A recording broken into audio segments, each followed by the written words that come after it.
Hey, welcome back guys. Now let's talk about how you can change the battery in this Volvo EX30 key fob here. You don't need any fancy tools, you just need only one battery like this 2450, and you can find this battery in the description, and also a small flat screwdriver.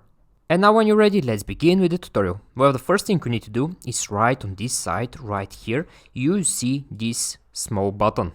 Now you need to press this button over here, press it with your finger, and while you're pressing it, on this side right here to the down, insert your nail of the finger and just separate this into two pieces, like this. You need to remove this cover over here, and when you remove it and you separate this piece into two pieces, right after that here you see your old dead battery. Now to remove the battery, again it's very easy, just take your small flat screwdriver, insert the tip here or here, and it doesn't matter, and just push the battery outside.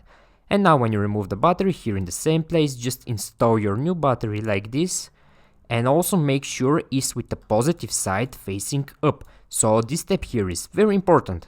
And now when you place your battery over here, take these two pieces again, make sure you align them perfectly like this, all corners to match perfectly, and just snap them together just like this here. And when you do that, right after that your key will be ready. You don't need to do anything else after that, it will just work fine. Okay guys, I hope you find this video useful and take care.